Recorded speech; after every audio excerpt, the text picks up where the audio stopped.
The sky is falling. The sky is falling. We got the Chicago Sky general manager, Jeff P., throwing Angel Reese under the bus? The Chicago Sky, a franchise that pinned colossal hopes on the arrival of Angel Reese, now finds itself navigating a storm of its own making, with their star rookie caught directly in the eye. The Chai Barbie, who blitzed into the WNBA with a tidal wave of hype, a championship aura from her LSU days, and more media coverage than many seasoned veterans, is now grappling with a reality far harsher than the polished image. That initial burst of unshakable swag, the max volume confidence that defined her entry, is now being tested by glaring on-court struggles, uncharacteristically direct public criticism from her own team's management, and a narrative that's dangerously close to flipping from celebrated icon to cautionary tale. The dream of a new Chicago dynasty, built around Reese, is showing significant, alarming cracks. The Chicago Sky lose again. The Chicago Sky lose again. Now, this is actually something that's pretty funny. I need to show it to you guys. Angel Reese's teammates, I mean, they got her in the post, but for some reason, they're just choosing not to give her the ball. The first undeniable tremor, a public declaration that shook the Sky's foundation, came not from disgruntled fans or critical media, but from the very architect of the team, General Manager Jeff Pagliocca. In a move that sent shockwaves through the WNBA landscape, Pagliocca explicitly named Angel Reese, stating with stark clarity that the organization needs more out of her.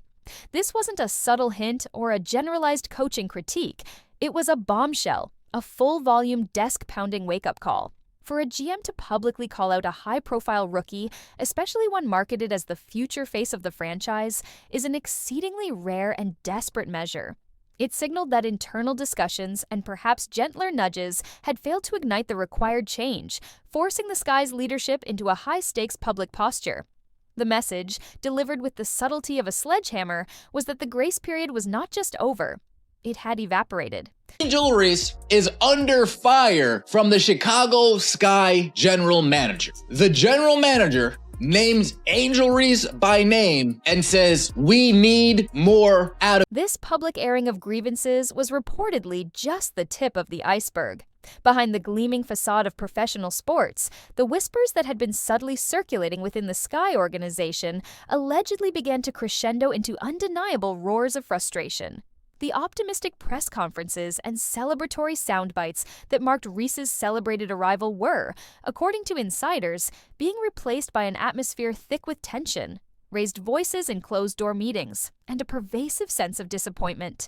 Sources began to paint a picture of Reese's status, shifting dramatically from the golden child to a cautionary tale being discussed with increasing urgency. The very front office that had plastered her image on billboards and hyped her as the second coming was now reportedly engaged in intense scrutiny of every missed layup, every questionable decision. The implicit patience usually afforded to rookies seemed to be eroding at an alarming rate, replaced by the pressing need for immediate, tangible results. The investment was significant, and the returns were, in their eyes, falling drastically short. That's something that has yet to come together, but it's a necessity for us to win, Pagliocca said. She's had some great games, and she's had some games like everybody else that haven't been her best, but she's our best chance at versatility on this roster. We need more production out of her, but we need her to help us in other ways too. We need more production out of her. Jeff Pagliocca has been seeing some of the disappointment. A dive into Angel Reese's performance metrics reveals the statistical underpinning for this mounting anxiety. While her rebounding prowess remains a notable strength, a vital part of her game, her offensive production has become a glaring weakness. Her shooting percentage, particularly on shots close to the basket, where a player of her size and college reputation should dominate, has been troublingly inefficient. The phrase missed layups has become inextricably linked with her name, with social media platforms flooded with low-light reels showcasing botched finishes, awkward attempts, and golden opportunities inexplicably squandered. These weren't just occasional blips. They were becoming a defining feature of her game, costing the Sky crucial points and momentum in tightly contested matchups. One particularly disastrous performance against Atlanta became a focal point, a disaster class where her inability to convert easy chances was glaringly apparent. Compared to the sheer dominance she exhibited at LSU, or even the promising flashes seen earlier in her WNBA career, her offensive game appeared to be regressing, or at the very least, plateauing in a way that alarmed those who expected her to be an immediate impact player. It wasn't just rookie struggles, it was a fundamental breakdown in finishing that professionals are expected to master. Reese has seen her numbers drop from her rookie season to her second in 2025. She is averaging 10 points on 35% shooting and 12 rebounds per game compared to 2024, where she posted 13.6 points on 39% shooting and 13 rebounds per game. To make matters worse for the Sky, Courtney Vandersloot, she's out for the season with a torn ACL. The on-court dynamics have also become a source of intense speculation, fueling narratives about potential rifts in team chemistry. Viral clips, replayed and analyzed ad nauseum, have surfaced appearing to show Angel Reese establishing strong post position, visibly calling for the basketball, only to be conspicuously ignored by her teammates. Instead of an easy entry pass, possessions would often culminate in contested jump shots by others, or, even more frustratingly, shot clock violations. While isolating plays can sometimes be misleading, the sheer frequency of these instances painted a troubling picture of on-court disconnect. Was it a calculated decision by teammates who had lost faith in her ability to finish? Was it a symptom of a broader offensive disarray? Or did it hint at deeper, unspoken frustrations simmering within the locker room? The visual evidence, regardless of intent, suggested a team struggling with cohesion, and Reese was frequently at the epicenter of these perplexing and unproductive sequences. The sight of her looking off teammates who then turned the ball over became almost a painful motif. That's something that has yet to come together, but it's a necessity for us to win. She's had some great games, but she's had some games like everybody else that haven't been her best. But she's our best chance at versatility on this roster. How come the first time we hear you call a player out by name, it's Angel Reese? How come you went and you hired Tyler Marsh to be the head coach of this team, and then you co-signed him building an offense around Camila Cardoso, yet the first time we're talking about we need more from a player, it's for Angel Reese and not Camila Cardoso. Last time I checked, they both have been playing like garbage. The court of public opinion, especially the relentless vortex of social media, has been unforgiving. Angel Reese, who once expertly navigated these platforms to build an immense and largely supportive fan base, now finds herself weathering a daily storm of scathing criticism, biting sarcasm, and outright mockery. Every missed shot is magnified, every turnover dissected, and every display of on-court frustration is transformed into viral fodder for detractors. Analysts and armchair critics alike relentlessly question her fundamental skills, her basketball IQ, and her capacity to adapt to the more physical and strategically complex WNBA. Phrases like all flash, no finish, and comparisons of her finishing skills to JV-level drills or even Shaq's intern have become commonplace. The same digital spaces that once amplified her triumphs are now echo chambers for her struggles. This unceasing public scrutiny undoubtedly adds an immense psychological burden, creating a vicious cycle where on-court difficulties fuel online negativity, which in turn can erode a player's confidence and compound performance issues. The Chai Barbie brand, once a symbol of her unique appeal, was now being used derisively. We had pretty big, significant expectations for the season, which is why I made the moves I made. His assessment was that the Sky's 2-6 need to improve everywhere going into to address the lack of cohesion on defense and poor shooting. Going into Tuesday night's loss, they let a league worst 90.1 points per game. We're shooting just 39%. Angel Reese, part 40, let's get it! My favorite shot in basketball, Angel Reese, long two, bang! We saw some improvement last night. They only lost by 18 and some of the layups hit rim. Bang! WNBA socials show Angel, but not her teammates. Did you say butter? Butter pecan! Bang! They're giving you free and open looks. You better cash them in, girl. Oopsie. Bang! In the midst of this escalating criticism, Angel Reese has publicly maintained a stance of resilience and unwavering self-belief. She has consistently stated that she is her own most severe critic. that her commitment to her craft involves putting her head down and working every single day, and that she has faith that these diligent efforts will eventually manifest in improved on-court results. These are, of course, the expected affirmations from a professional athlete navigating a challenging period. However, the stark and growing disconnect between these declarations of hard work and the tangible, visible outcomes on game nights has become increasingly difficult to ignore. While her dedication behind the scenes may be unquestionable, the crucial improvements in her finishing touch, her offensive efficiency, and her overall game-changing impact have yet to consistently materialize, leading to widespread skepticism about whether her current methods are adequate to surmount the significant hurdles she's encountering. Bring it back to the dipsy-doo, whipsy-doo. Give me that scoopity-boopity-bop. Bang! More layups. She's right-handed, by the way. Did you know? Bang! Bang! She's a great rebounder. She grabs that board really well. All the people there are excited to watch her rebound. Look at that. Watch out for the out-of-bounds line. Bang! If I'm her coach and I see this setup right here, I'm calling timeout. Nothing good ever happens here. Bing bong. Bang! Anytime she gets tied up for a jump ball, you know she's losing that because she can't jump. Bang! The complexity of Reese's situation is further amplified by her self-styled villain persona. She has, on numerous occasions throughout her college and early pro career, appeared to embrace and even cultivate the image of the antagonist, the player opponents and their fans delight in despising. This defiant posture, however, hinges precariously on a foundation of dominant performance. When the on-court production wanes, the villain label can transform from a badge of intimidating confidence into a heavy burden. The line between a provocateur backed by skill and a struggling player perceived as making excuses or deflecting blame becomes dangerously thin.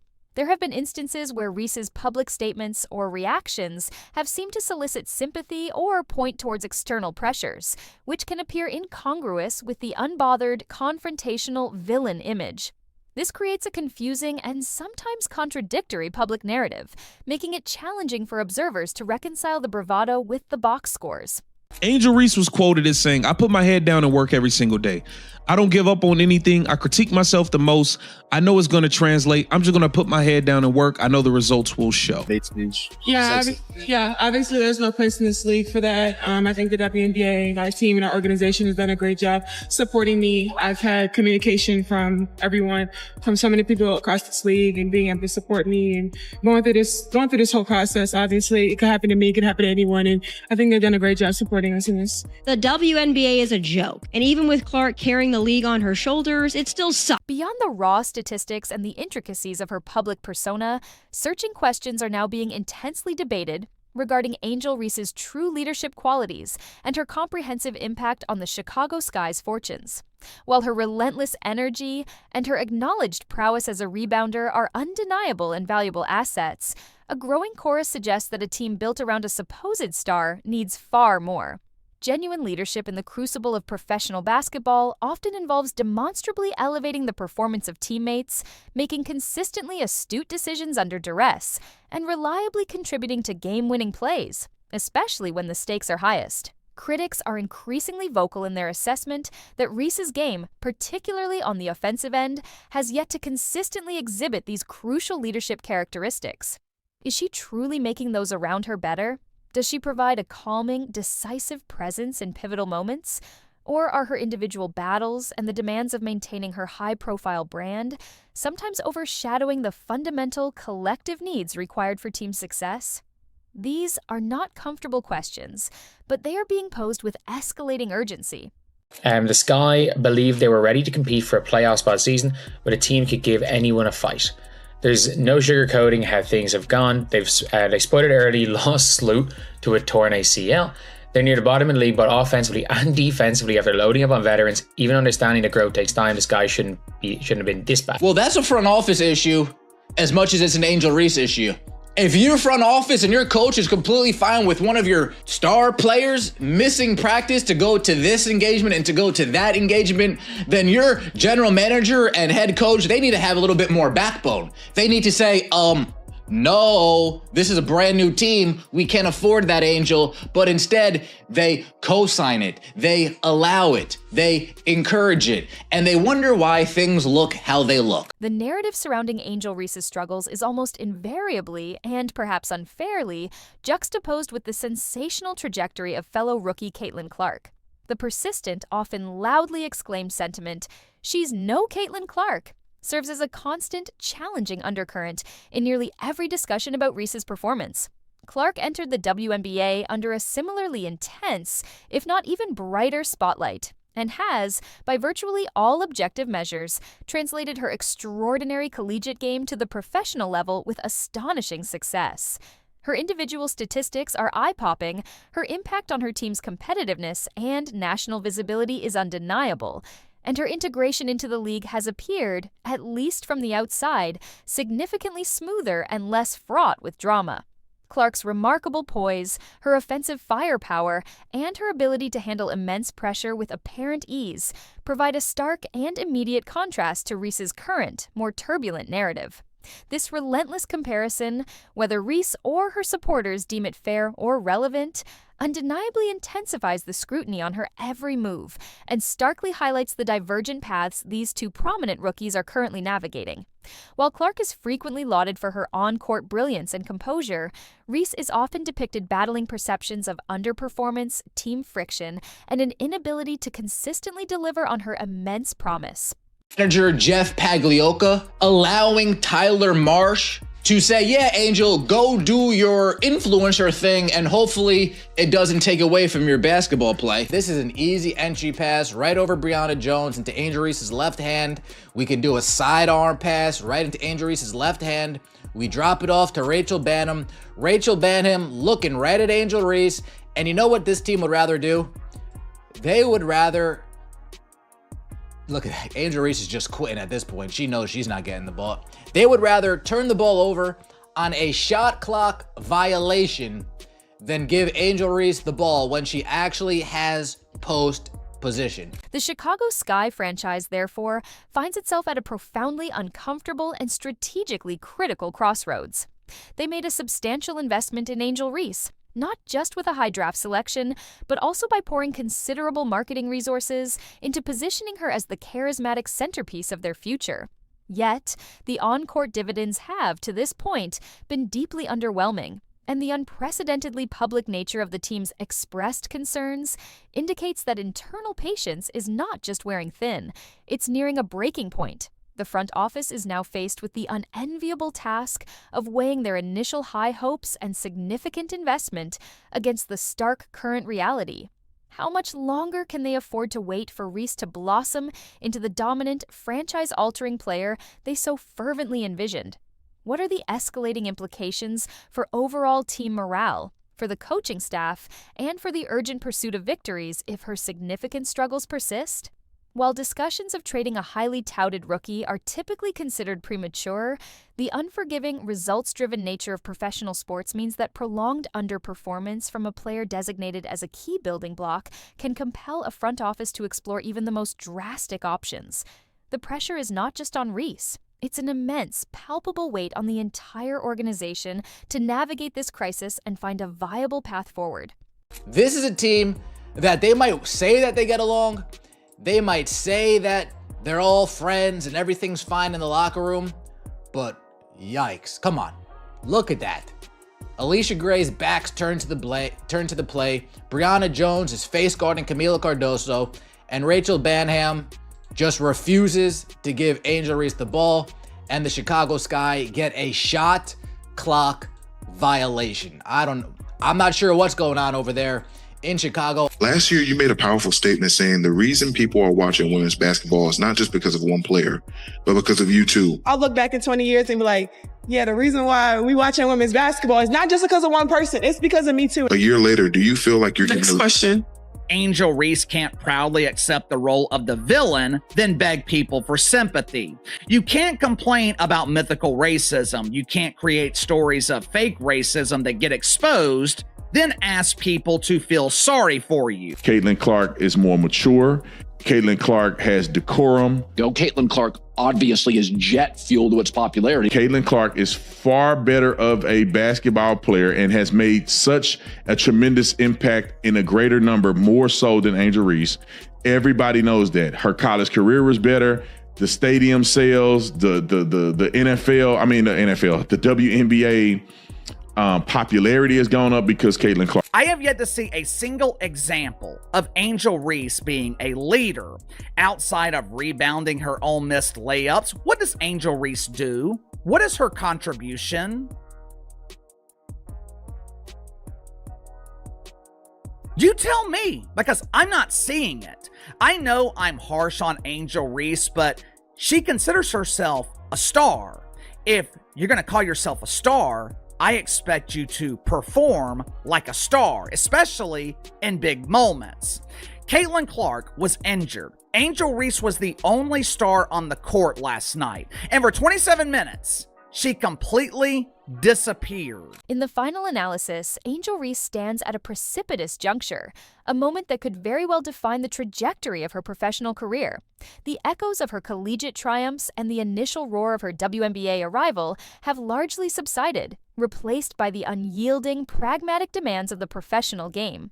She is confronted with a choice that is as stark as it is challenging: evolve, adapt, and significantly elevate her game, or risk a premature and ignominious fading of her star. The WNBA is a league that waits for no one. It is notoriously unforgiving, capable of unceremoniously discarding even the most celebrated talents who fail to consistently produce and adapt. Raw confidence, a compelling personal brand, and past glories, while valuable assets, do not, in themselves, convert contested layups or secure vital wins. Reese must now urgently find the formula to translate her professed work ethic and undeniable physical gifts into tangible, consistent, and game-altering on-court improvements, most critically in her ability to finish efficiently around the basket and make sound offensive decisions under pressure. She needs to conclusively demonstrate that she can be not just a marketable personality, but a reliable, impactful, and winning basketball player. The proverbial clock is ticking with an almost audible intensity, and the Chicago sky, along with a keenly observant WNBA world, awaits her response. The narrative of Angel Reese is far from complete, but the ensuing chapters will be absolutely pivotal in determining whether it becomes a chronicle of resilience, growth, and ultimate triumph, or a somber tale of unfulfilled promise and potential left tragically untapped.